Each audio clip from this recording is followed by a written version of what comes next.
ಕರವೇ ಕಾರ್ಯಕರ್ತರಿಂದ ತಾಲೂಕು ಪಂಚಾಯಿತಿ ಕಚೇರಿಗೆ ಮುತ್ತಿಗೆ. ಶಾಸಕರ ವಿರುದ್ಧ ಕರವೇ ಚಂದ್ರಶೇಖರ್ ವಾಗ್ದಾಳಿ. ತಾಲೂಕು ಪಂಚಾಯಿತಿ ಮಳಿಗೆಗಳ ಬಾಡಿಗೆ ಹಾಗೂ ಮರು ಹರಾಜು ಪ್ರಕ್ರಿಯೆಯಲ್ಲಿ ಭಾರೀ ಅವ್ಯವಹಾರ ನಡೆದಿದೆ ಎಂದು ತಾಲೂಕು ಪಂಚಾಯಿತಿ ಕಾರ್ಯನಿರ್ವಹಣಾಧಿಕಾರಿ ಸತೀಶ್ ಹಾಗೂ ಶಾಸಕ ಹುಲ್ಲಳ್ಳಿ ಸುರೇಶ್ ವಿರುದ್ಧ ತಾಲೂಕು ಕರ್ನಾಟಕ ರಕ್ಷಣಾ ವೇದಿಕೆ ಅಧ್ಯಕ್ಷ ಚಂದ್ರಶೇಖರ್ ವಾಗ್ದಾಳಿ ನಡೆಸಿದರು. ಇದೇ ಸಂದರ್ಭದಲ್ಲಿ ಅವರು ಮಾತನಾಡಿ, ಬೇಲೂರು ತಾಲೂಕು ಪಂಚಾಯಿತಿ ವ್ಯಾಪ್ತಿಯಲ್ಲಿರುವ 18 ಸರ್ಕಾರಿ ಮಳಿಗೆಗಳ ಬಾಡಿಗೆ ಮತ್ತು ಮರು ಹರಾಜು ಪ್ರಕ್ರಿಯೆಯಲ್ಲಿ ಹಲವಾರು ವರ್ಷದಿಂದಲೂ ಅಕ್ರಮಗಳು ನಡೆದಿರುವುದು ಬೆಳಕಿಗೆ ಬಂದಿದೆ. ಮಳಿಗೆ ಅವಧಿ ಮುಗಿದು ಫೆಬ್ರವರಿ 14ರಂದು ಮಾನ್ಯ ನ್ಯಾಯಾಲಯದ ಸ್ಪಷ್ಟ ಆದೇಶಗಳಿದ್ದರೂ ಶಾಸಕರ ಒತ್ತಡಕ್ಕೆ ಮಣಿದು ತಾಲೂಕು ಪಂಚಾಯಿತಿ ಅಧಿಕಾರಿಗಳು ಶಾಮೀಲಾಗಿ ಅಂಗಡಿ ಮಳಿಗೆಗಳನ್ನು ತೆರವು ಮಾಡಲು ಹಿಂಜರಿಯುತ್ತಿದ್ದಾರೆ. ಶಾಸಕರ ಭಯವಿದ್ದರೆ ನೇರವಾಗಿ ಹೇಳಲಿ. ಸರ್ಕಾರಿ ಆಸ್ತಿಯನ್ನು ಮುಟ್ಟುಗೋಲು ಹಾಕಿಕೊಳ್ಳುವುದಕ್ಕೆ ಶಾಸಕರ ಅಪ್ಪಣೆ ಬೇಕೇ? ಮಳಿಗೆಗಳು ಶಾಸಕರ ಆಸ್ತಿಯಲ್ಲ. ಮಳಿಗೆದಾರರನ್ನು ಖಾಲಿ ಮಾಡಿಸುವವರೆಗೂ ಧರಣಿ ಮಾಡುತ್ತೇವೆ. ಕಾರ್ಯನಿರ್ವಹಣಾಧಿಕಾರಿ ಸ್ಥಳಕ್ಕೆ ಬರಬೇಕು, ಇಲ್ಲವಾದರೆ ತಾಲೂಕು ಪಂಚಾಯಿತಿ ಕಚೇರಿಗೆ ಬೀಗ ಹಾಕುತ್ತೇವೆ ಎಂದು ಅಧಿಕಾರಿಗಳ ವಿರುದ್ಧ ಧಿಕ್ಕಾರ ಕೂಗಿ ಪ್ರತಿಭಟನೆ ಮಾಡಿದರು. ತಕ್ಷಣ ಸ್ಥಳಕ್ಕೆ ಆಗಮಿಸಿದ ಕಾರ್ಯನಿರ್ವಹಣಾಧಿಕಾರಿ ಸತೀಶ್ ಮಾತನಾಡಿ, ತಾಲೂಕು ಪಂಚಾಯಿತಿ ಸಂಬಂಧಪಟ್ಟಂತೆ 18 ಮಳಿಗೆಗಳನ್ನು 7 ವರ್ಷದ ಹಿಂದೆಯಷ್ಟೇ ಹರಾಜು ಮಾಡಲಾಗಿತ್ತು. ಅವಧಿ ಮುಗಿದ ನಂತರ ಎಲ್ಲ ಮಳಿಗೆಗಳನ್ನು ಖಾಲಿ ಮಾಡುವಂತೆ ನೋಟಿಸ್ ನೀಡಿದ್ದೆವು. ಆದರೆ ಮಳಿಗೆದಾರರು ಹೈಕೋರ್ಟ್ ಮೆಟ್ಟಿಲೇರಿ ಸ್ಟೇ ತಂದಿದ್ದರು. ಆದರೆ ಮಳಿಗೆದಾರರನ್ನು ಖಾಲಿ ಮಾಡಿಸುವಂತೆ ಹೈಕೋರ್ಟ್ ಆದೇಶ ಹೊರಡಿಸಿತ್ತು. ಅದರಂತೆ ಖಾಲಿ ಮಾಡಿಸಲು ಸ್ಥಳೀಯ ಶಾಸಕರು ಸೋಮವಾರದವರೆಗೆ ಸಮಯಾವಕಾಶ ನೀಡಿ ಎಂದು ತಿಳಿಸಿದ್ದಾರೆ. ಆದರೆ ಕರವೇ ಕಾರ್ಯಕರ್ತರು ಹಿಂದೆ ಮಳಿಗೆ ಖಾಲಿ ಮಾಡುವಂತೆ ಪಟ್ಟು ಹಿಡಿದು ಹಿನ್ನೆಲೆಯಲ್ಲಿ ಮಳಿಗೆದಾರರು ಶಾಸಕರು ನಮಗೆ ಮಳಿಗೆ ಬಿಟ್ಟು ಕೊಡದಂತೆ ಹೇಳಿದ್ದಾರೆ ಎಂದರೂ ಕೂಡ ಕಾರ್ಯನಿರ್ವಹಣಾಧಿಕಾರಿ ಸತೀಶ್ ಪೊಲೀಸ್ ಇಲಾಖೆ ಸಹಕಾರದೊಂದಿಗೆ ಮಳಿಗೆಗಳಿಗೆ ಬೀಗ ಹಾಕಿಸಿದರು. ಇದೇ ಸಂದರ್ಭದಲ್ಲಿ ಕರವೇ ಪ್ರಧಾನ ಕಾರ್ಯದರ್ಶಿ ಅಬ್ದುಲ್ ಖಾದರ್, ಚಂದ್ರೇಗೌಡ ಮತ್ತಿತರರು ಇದ್ದರು. News bureau, Vinod, Belur.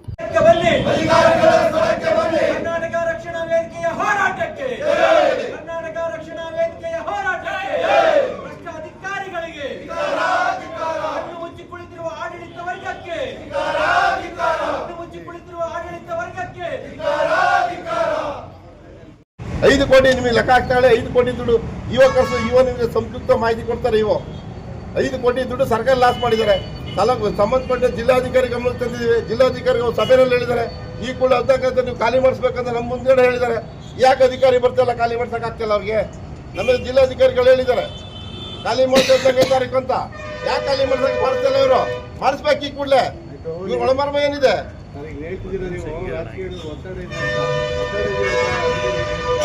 ನಾನು ಒತ್ತಡ ಅವ್ರಿಗೆ ಒತ್ತಡ ಇರ್ಬೇಕು. ಅಧಿಕಾರಿಗೆ ಯಾರ ಒತ್ತಡ ಆಗ್ತದೆ ನಮಗೆ ಗೊತ್ತಿಲ್ಲ. ಯಾಕೆ ಮತ್ತೆ ಮುಂದೆ ಬರ್ತಿಲ್ಲ? ಸರ್ಕಾರಿ ಆಸ್ತಿ ಉಳಿಸ್ಕೊಳಕ್ಕೆ ಇವರು ಈಗಲೂ ಯಾಕೆ ಬಂದಿಲ್ಲ? ಬರ್ಬೇಕಲ್ವ ಇವರು? ಸರ್ಕಾರಿ ಆಸ್ತಿನ ಸರ್ಕಾರಿ ನೌಕರು ಉಳಿಸ್ಕೋಬೇಕಲ್ವೇನ್ರಿ? ಅವ್ರ ಮನೆ ಆಸ್ತಿ ಅಲ್ವೇನ್ರಿ? ಅವ್ರ ರಾಜಕಾರಣಿಗಳು ಇವತ್ತಿರ್ತಾಳೆ ಹೋಗ್ತಾ ಅದಲ್ಲ ನಮಗೆ. ಇವ್ರ ಆಸ್ತಿ ಉಳಿಸ್ಕೋಬೇಕಂದ್ರೆ ನಮ್ದೊಂದು ಆಸೆ ಅಷ್ಟೇನೆ. ಇದು ಅಷ್ಟೇನೆ. ಇದು ಸೇರಿ 15 ಮನೆ ಒಳಗೆ ಈ ಒಳಗೆ ಸೇರಿದೆ. ಡೆಮಾಲಿಷನ್ ಆರ್ಡರ್ ಆಗಿದೆ. ಈ ಒಳಗೆ ಮೇನ್ ರೋಡ್ ಬರೋದ್ರಿಂದ ಡೆಮಾಲಿಷನ್ ಆರ್ಡರ್ ಆಗಿದೆ.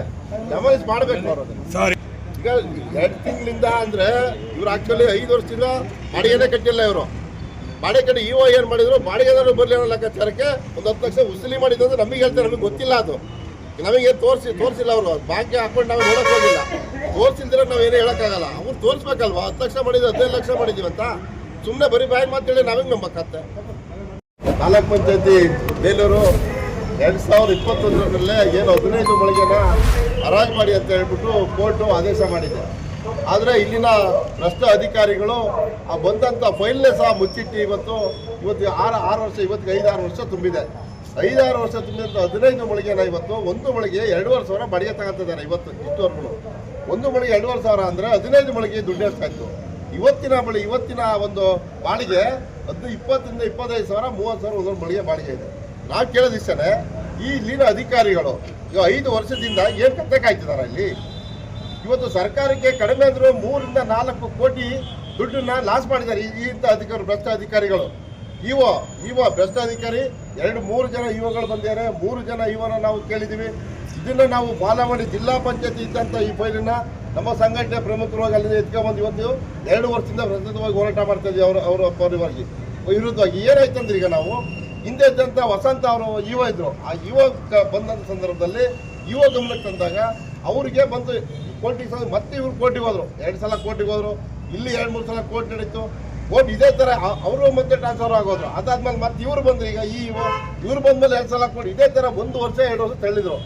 ಈಗ ಕೋರ್ಟ್ ಕಡಾಖಂಡಿತ ಆದೇಶ ಮಾಡಿದೆ. 14ನೇ ತಾರೀಕು ಇವ್ರನ್ನ ತೆರವುಗೊಳಿಸಬೇಕು, ಮಳಿಗೆಗಳನ್ನ ಬಾಗಿಲಾಕ್ಬೇಕು, ಸರ್ಕಾರದ ಮಳಿಗೆನ ನೀವು ಹೊಸ ತಗೊಳ್ಳಿ ಅಂತ ಹೇಳ್ಬಿಟ್ಟು ಇಲ್ಲಿನ ಭ್ರಷ್ಟ ಅಧಿಕಾರಿಗಳು, ಇಲ್ಲಿನ ನೌಕರರು ಅವ್ರ ಹತ್ರ ಶಾಮೀಲಾಗಿ ಮಳಿಗೆನ ಖಾಲಿ ಮಾಡಿಸ್ತಿಲ್ಲ. ಇದು ಒಳಮರ್ಮ ಏನಿದೆ ನಮಗೆ ಗೊತ್ತಿಲ್ಲ. ಯಾವ ರಾಜಕಾರಣಿಗಳು ಇವ್ರಿಗೆ ಎದುರಿಸ್ತಾರೆ ನಮಗೆ ಗೊತ್ತಿಲ್ಲ.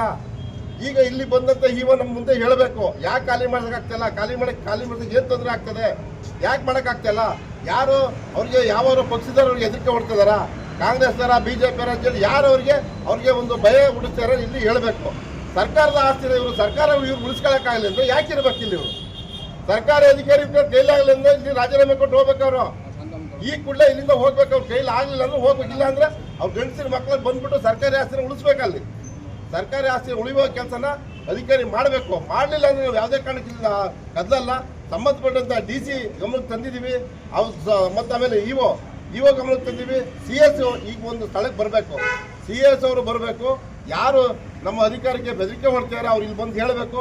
4 ಮಂದಿ ಇಒ ಎಲ್ಲೋ ಇದ್ದಾರೆ ಅಂತ ಗೊತ್ತಿಲ್ಲ. ನಾವು ಬೆಳಗ್ಗೆನೂ ಸಹ ಅವರು ದೂರವಾಣಿ ಮುಖಾಂತರ ಮಾತಾಡಿದ್ವಿ. ಇವತ್ತು ಪ್ರತಿಭಟನೆ ಇದೆ, ನೀವು ಅಲ್ಲಿ ಇರಬೇಕು ಅಂತ ಹೇಳಿದ್ವಿ. ಅವ್ರು ಇಲ್ಲಿ ಇಲ್ಲ, ಒಳಗಡೆ ನೋಡಿದಾಗ ಇಲ್ಲಿ ಇಲ್ಲ. ಅವ್ರಿಗೆ ಸ್ಥಳಕ್ಕೆ ಬರಬೇಕು. ಬರಲಿಲ್ಲ ಅಂದರೆ ನಾವು ನ್ಯಾಯ ಸಿಗೋ ಅವ್ರಿಗೆ ಇಲ್ಲಿಂದ ಹೋಗಲ್ಲ. ಯಾಕಂದರೆ ಸಾರ್ವಜನಿಕರ ಆಸ್ತಿ, ಸರ್ಕಾರದ ಆಸ್ತಿ. ನಮ್ಮಪ್ಪನ ಮೇಲೆ ನಾವೇ ಕೇಳಕ್ ಹೋಗ್ತಿಲ್ಲ.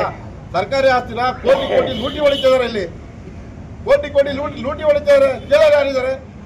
ಯಾರು ಕೇಳಬೇಕಿದನ್ನ? ನಮ್ಮ ಜನಪ್ರತಿನಿಧಿಗಳು ಕಣ್ಮುಚ್ಚೆ ಕೂತಿದಾರಾ?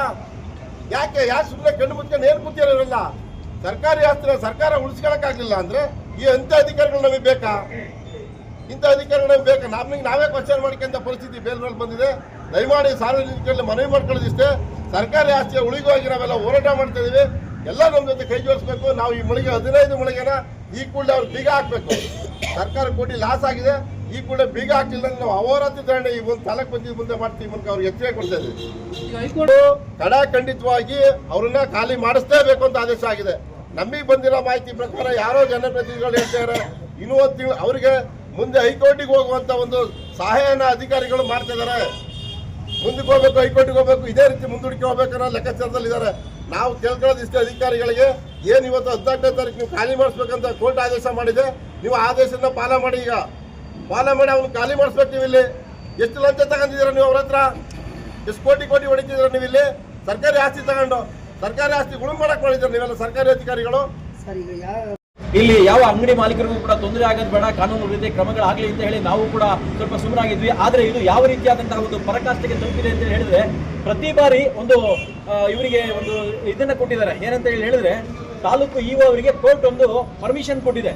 ನೀವೇ ಅಲ್ಲಿಗೆ ಸುಪ್ರೀಂ ಆಗಿರ್ತೀರಾ, ನೀವು ಒಂದು ಕೋರ್ಟ್ ಅನ್ನು ನಡೆಸಬೇಕು. ಅಲ್ಲಿರ್ತಕ್ಕಂತಹ ಅಂಗಡಿ ಮಾಲೀಕರುಗಳನ್ನು ಅಲ್ಲಿಗೆ ಕರೆದು ಅವರ ಏನು ಕುಂದುಕೊರತೆಗಳಿದೆ ಅದನ್ನು ಕೇಳಿ 45 ದಿನ ಸಮಯವನ್ನು ಕೊಟ್ಟು ನೋಟಿಸ್ ಕೊಟ್ಟು ಖಾಲಿ ಮಾಡಿಸ್ಬೇಕಂತ ಹೇಳಿ ನೋಟಿಸ್ ಕೊಡೋ ಸಂದರ್ಭದಲ್ಲಿ ಮೊದಲಿಗೆ ಕೊಡುವಂಥ ಸಂದರ್ಭದಲ್ಲಿ ಒಂದು ಸಣ್ಣ ತಪ್ಪನ್ನು ಮಾಡ್ತಾರೆ.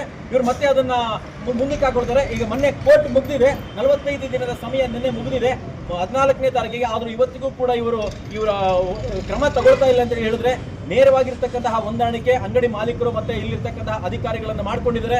ಜೊತೆಗೆ ನಾವೆಲ್ಲರೂ ಕೂಡ ಆರೋಪ ಮಾಡ್ತಾ ಇರತಕ್ಕಂಥದ್ದಷ್ಟೇ, ಅವರ ಮೇಲೆ ಯಾರಾದರೂ ಅಧಿಕಾರಿಗಳ ಮೇಲೆ ಯಾರಾದರೂ ರಾಜಕಾರಣಿಗಳ ಒತ್ತಡ ಇದೆಯಾ ಬಂದು ನೀವೆಲ್ಲಿ ಮಾತಾಡಿ, ಸಾರ್ವಜನಿಕವಾಗಿ ಅವರನ್ನ ನೀವು ಬೆತ್ತಲೆ ಮಾಡಬೇಕು.